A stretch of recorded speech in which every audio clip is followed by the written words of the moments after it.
We've all been there before. Family calling to say they're coming to visit in about 15 minutes and you've got nothing to give them.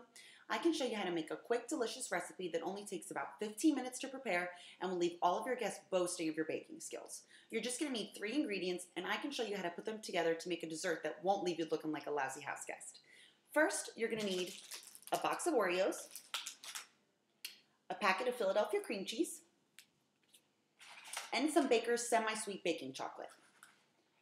If you have it at hand, a food processor would do really good. Also, a mixer to make the job so much easier on yourself. Let's begin. First, what you're going to do is take the entire packet of Oreos and put it in the food processor. And you're going to come up with fine little grains of Oreos that look something like that. Take about a quarter of the mixture and separate it so that we're going to use that later on in the recipe.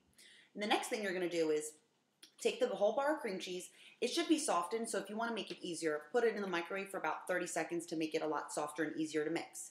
Put that in the mixer with the 3/4 of the Oreo crumbles. Then mix that all up to form a thick, kind of creamy, chocolatey substance, which we're going to use to make the truffles. Look something like this.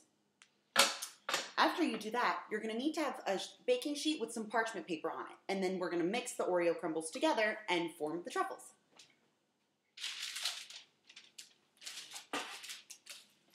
2 spoons just to make it easier. Now this job gets a little dirty. This here is the most important part of making these truffles. You want to make sure that they're rounded and really good, and you can make them as big as you'd like. Take a little bit of the mixture, roll it into a ball.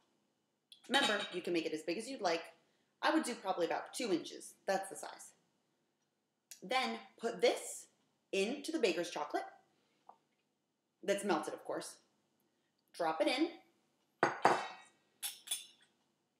Mix it really, really well. Make sure the truffle's entirely covered, because if not, the Oreo crumbles will not stick to it right.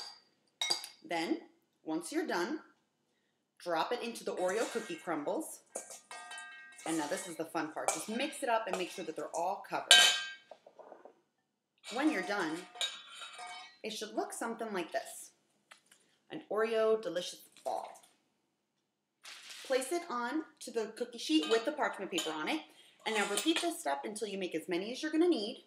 And now this here is the easy part. Hopefully your guest didn't come here this quick, but you can take this and put it in the fridge. Once you've made all of them, of course. Usually a batch like this will yield about 40 truffles, depending on how big you're going to make them. This is the finishing touch.